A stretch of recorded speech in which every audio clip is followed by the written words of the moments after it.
Hello everybody and welcome back for more Let's Play Pokemon Crystal. In the last episode, we started our journey, sort of, even though we were just being the little errand delivery boy. And we also got our first Pokemon, our Cyndaquil, and just went along to Mr. Pokemon's house and got our Pokedex. And then in this episode, something terrible must have happened over in Professor Elm's lab. Was there a murder going on? Please don't tell me there's must have been murder. But it's a Pokemon game, so why would there be? Why would there be? By the way, folks, this is midday right here, and so it's all just like a bland kind of a color palette here. And who the hell are you? You got a Pokemon at the lab. What a waste. A wimp like you. Oh, well, screw you then. My Cyndaquil's awesome. Don't you get what I'm saying? Well, I too have a good Pokemon. I'll show you what I mean.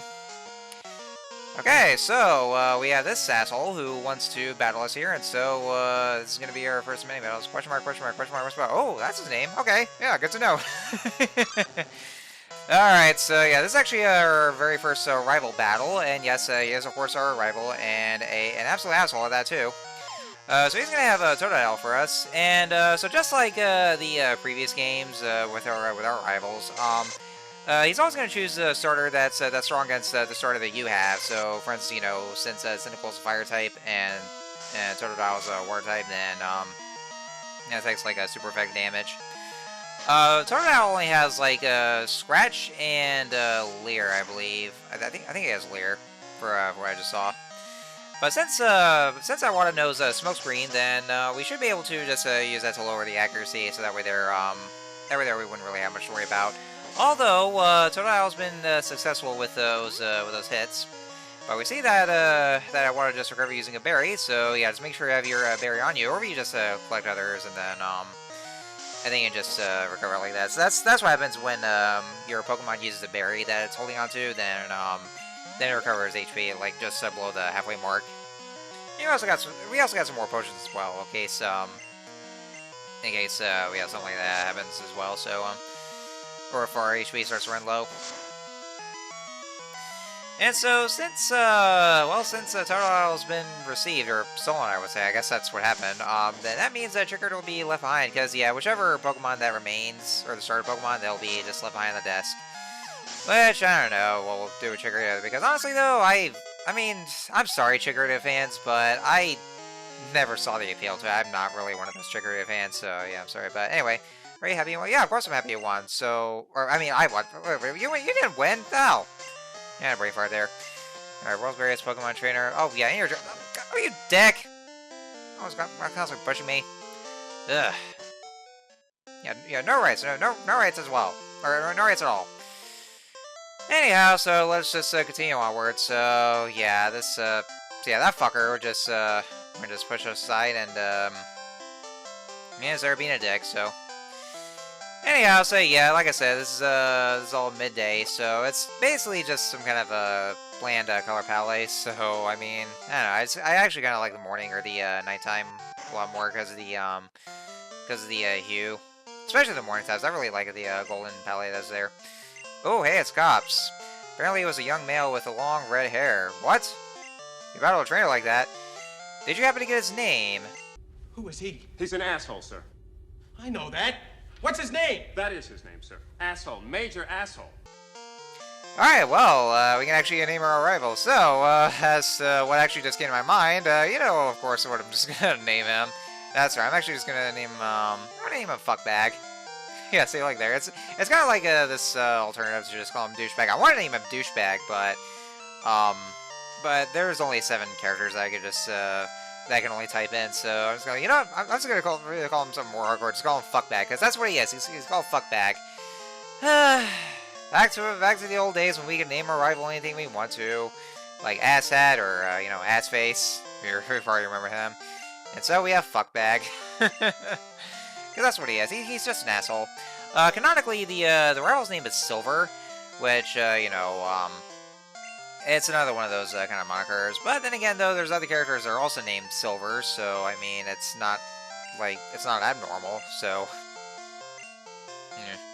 But yeah, that's just what his name is. But, you know, fuck it, I'm just gonna call him like that here, just, Fuckbag.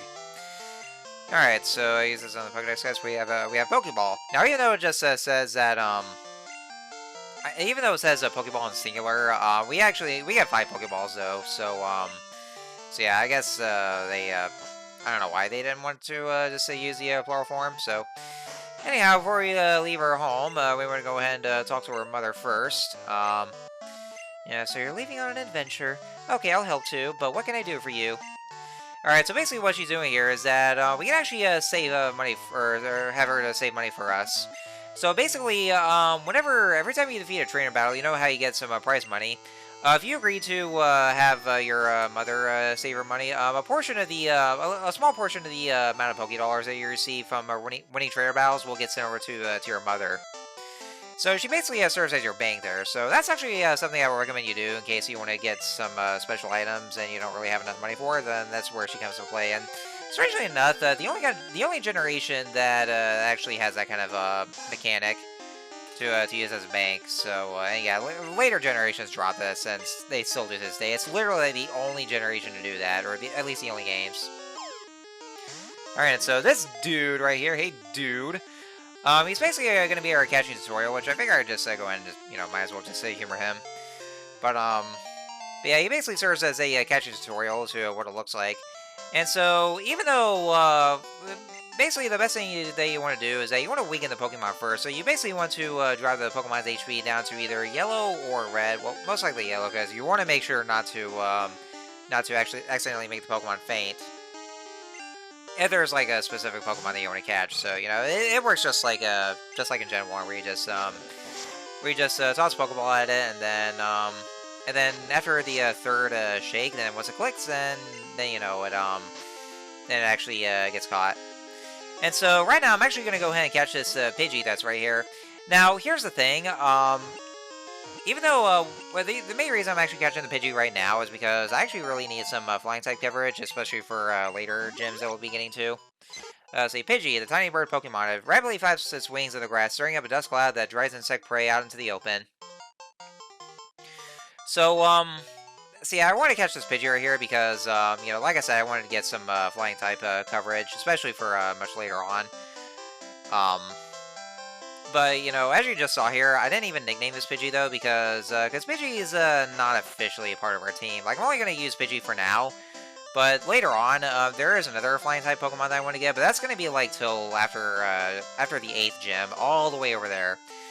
So yeah, because of that, that's why I want to get this Pidgey right away, just for the sake of having some flying-type coverage, but I didn't nickname the Pidgey, I just left it at that, because, because it's not really officially part of the team. Yeah, only the Pokemon that I want to have on my team, I'll just give it nicknames to. And then you go over this way, it's another route where you find some tall grass here. And then there's another Pokemon that I actually do want to catch and add to my team. Geodude. Yeah, that's right. I'm decided to go for Geodude in my team. Yeah, Geodude is actually pretty worth it for this kind of run here. It may be very slow. It's not exactly the best in terms of speed. It does have a very low speed stat, but it really does make up for defense. Like, it does have high defense, and also some good attack power as well. And also has some good moves as well. Like, you're going to teach it some certain ground type attacks, like Earthquake, for instance, we'll be getting later, and also some rock type moves as well. But because of how defensive Geodude is, and with its typing, like being a rock and ground type, I would say it's very well worth it for a little later on, especially for some kind of a certain gym that we'll be getting to, that we'll probably see later. So let's go ahead and toss that Pokeball in and just add that to our team. By the way, folks, I think in Crystal only, this is actually where you can catch Phanpy. Phanpy is it's basically an elephant-like Pokemon. It's a ground type, and then later on when it evolves to Donphan, it can be pretty versatile for you. So if you want to catch Phanpy, then that's where you can actually just find it. Otherwise, in Gold and Silver, then Phanpy won't be caught till like much later. So for Geodude, since he's going to be part of the team, I'm going to name him Daruk, which of course, named after Daruk from Breath of the Wild. Because him being Goron, and with being a rock people, and of course being a rock type and all that, it makes sense, right? So yeah, that's kind of the thing what I do with these Pokemon. Just add to my team, just come up with these nicknames that I would do. So that's two Pokemon that we have, or two more Pokemon we have caught, and so 3 Pokemon so far. And so what I actually did is that I did some off-screen grinding, and so now I had Pidgey and Daruk level up all the way to level 5, because I wanted to just grind them up to to certain levels where they're strong enough to continue onwards. And then Pidgey actually just now learned a Sand Attack, which is what lowers the accuracy. But we don't really have a Gus just yet though, which I actually do want to say. Gus actually is a little more powerful because, for one thing, remember back in Gen 1, Gus was originally a normal type move, but starting with Gen 2, they changed Gus to a flying type move. So that way there it has so it's given like a little more of a buff, I would say. So that actually gives Pidgey a little more of a saving throw for this here. Once we get up to the later routes, or up to Route 31, then there is actually one more Pokemon that I also want to catch and add to my team as well, that we'll be getting to a little later. And, just for the sake of a little coverage there, so, anyhow, so I want to go ahead and just, go over the stars. So actually, first things first, here we'll be having our first trainer battle here. I just lost, so I'm trying to find more Pokemon. Wait, you look weak. Come on, let's battle. Yeah, yeah, thanks, sir, for a little compliment. Just saying that, look like I suck, so I figured just battle anyway. I mean, if you think I suck, then why do you even waste your time battling me? Ah, youngster Joey. How are you this fine evening? Yeah, we know very well about you, youngster Joey, and you're Rattata. Yes, you're super cool, top percentage Rattata. Now, I know you guys are probably gonna say, "Hey, dude, hey, guy, listen, you're pronouncing it wrong. It's Rattata." Guys, I'm always gonna pronounce it Rattata no matter what. Cause like, here's the thing. It was originally pronounced Rattata, like back, like all the way back in early anime, that they pronounced it as Rattata. But now lately, I hear some of you guys are pronouncing it as Rattata somehow, and I mean, I never even heard that kind of official name, or saying that officially, the official pronunciation for that, with a lot of people saying or calling it Rattata lately. And not to mention, Rattata evolves to Raticate, which officially is pronounced Raticate, or Eradicate. So it really doesn't make sense at all how people just got on to just start pronouncing it Rattata, even though it was originally pronounced Rattata. So yeah, I'm always gonna pronounce it Rattata. So please just keep a lot to yourself, guys. I pronounce it how I want to pronounce it.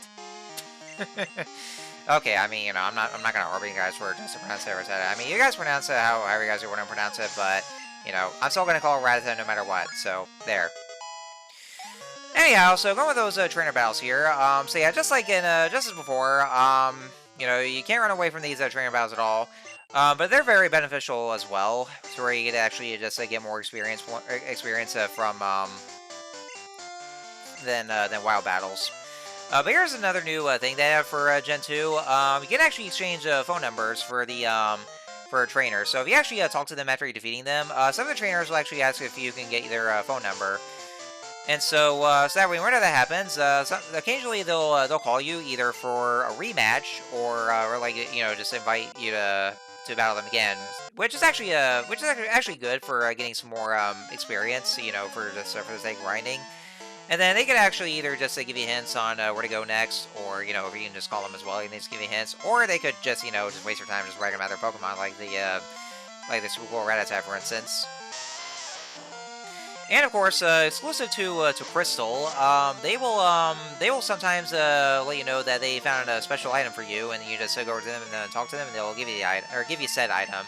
Could be either berries, or they could be these elemental stones that they can give to you as well to evolve some certain Pokemon, which is actually like one of their earliest accesses there, because of Gold and Silver, the only way to ever get those stones is like the second half of the game, like actually after being the main story, I will say, which I'm not going to spoil much there. I mean, you guys already know by now, but for the sake of it, those of you who never ever played this game at all before, or at least in Gen 2, then I don't really spoil it for you guys, so I'll just save it there. But yeah, in Crystal, then they'll just give you these elemental stones, but that's like only exclusive to that one. They'll just give you some items.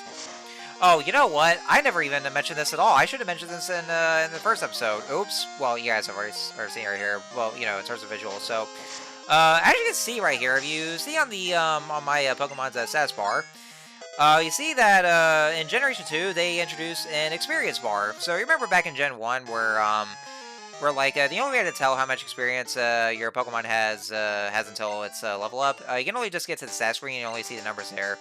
But starting with Gen 2, they actually added an experience bar.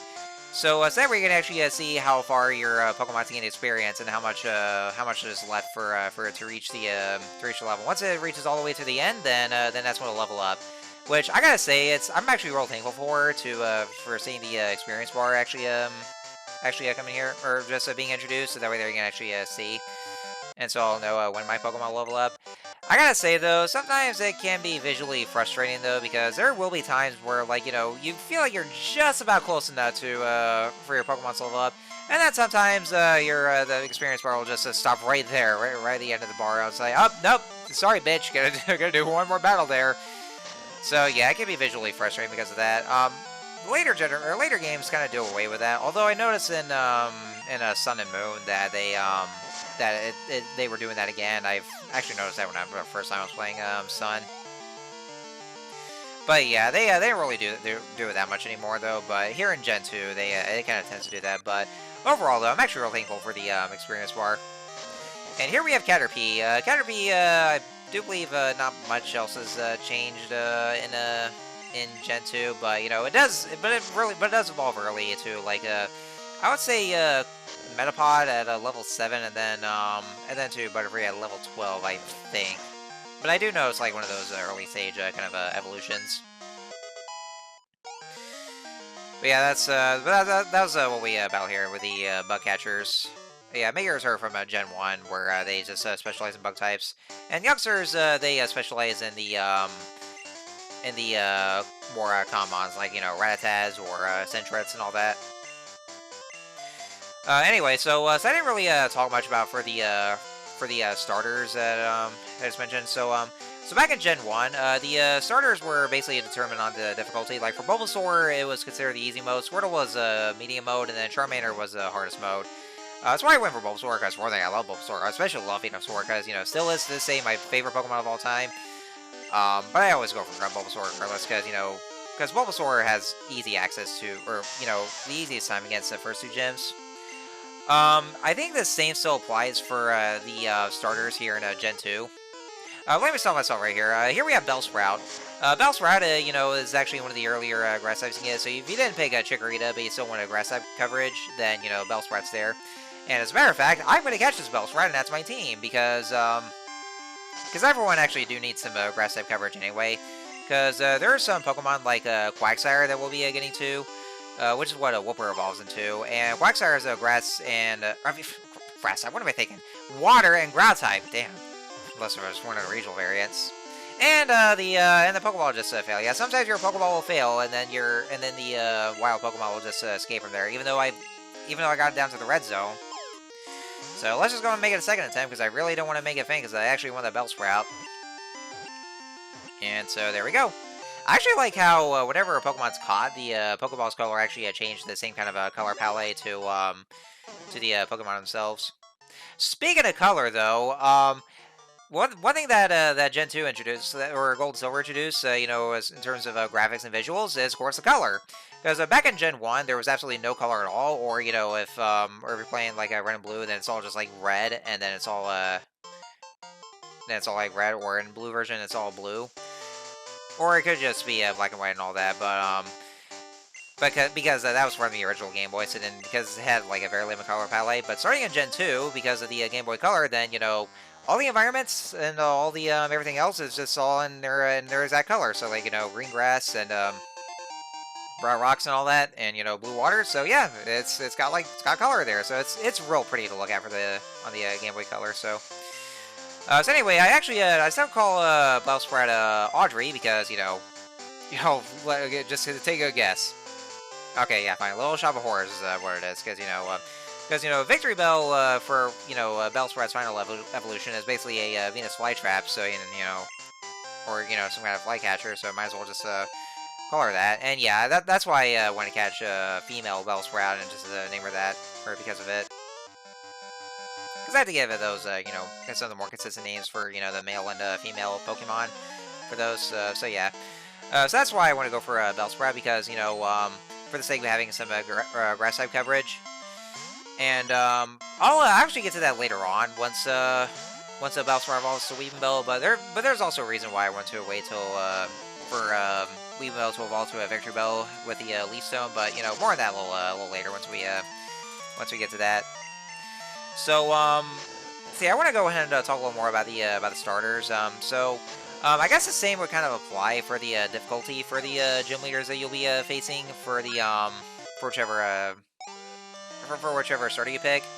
Cyndaquil might be the easiest one because of the amount of gym leaders would have like some of the typings that they're weak to fire. Actually, as a matter of fact, it's actually easy for the second gym again if you have Cyndaquil. Chikorita is without doubt the worst one because the first two gyms are Chikorita's weakness. Like they're actually strong against the grass type. So yeah. So I mean, if you want to get a challenge for that, then you can go for Chikorita. But all the other gyms, Chikorita doesn't really do well against, though, because they could be resistant to that. So yeah, Chikorita kind of sucks in this game, and honestly, I'm not really that much of a fan of Chikorita itself. You know, I'm just not one of those fans. Totodile, on the other hand, a lot of people would want to go for a Totodile because, in fact, I would actually recommend Totodile as well, because it actually has good access to some moves, and not only that though, but it reaches its final evolution early, like evolve to a Crocodile at level 16, I believe, but then Crocodile will evolve to a Feraligatr at level 30, yeah, as early as level 30. So yeah, it'll give you some like early access to the final stage of evolution because of that. So it's actually going on American that as well. But you know, since I picked Cyndaquil, then it'll still go by like level 60 and then to level 36 for its final evolution. But I still want to go for a Cyndaquil regardless because, you know, I always go for Cyndaquil on my every single one of my Johto playthroughs. Because you know, for one thing, it's final evolve form that we'll be seeing later on. I really do love that Pokemon so much. Like, it's, you know, without doubt my favorite fire type of all time. You know, because, you know, it has, you know, it has great moves as well. And, you know, I really love the design for that as well. Like, it has such a badass design, which, you know, we'll be seeing later. And now Joey is calling me just now, and now he's calling for a rematch. So, yeah, there will be some times where, you know, the trainers will be calling for your rematch, and that's what Joey's doing right now, which I'm not really going to show it off right now, actually, or, well, at all. But I'm still going to do it off screen anyway, so that's just for the sake of getting some experience, you know, for the sake of grinding. And so this Bugcatcher is exchanging our phone numbers. Yeah, Bugcatcher Wade, and so sometimes he'll call and say that he found some berries or other items, and so he'll get those berries to you. Keep this in mind, folks. The amount of phone numbers they can get are limited. You can only get up to 20 phone numbers, I believe. Because after 20, they can't register them. So you want to get like a new phone number, then you have to delete and replace it. They changed it in Heart Gold and Soul Silver to where now it's actually unlimited, but here it's actually unlimited. So anyway, so that should do it for this video. So next time on Let's Play Pokemon Crystal, we are going to head over to our next town over in Violet City and see what's in store for us there. So I will see you guys next time.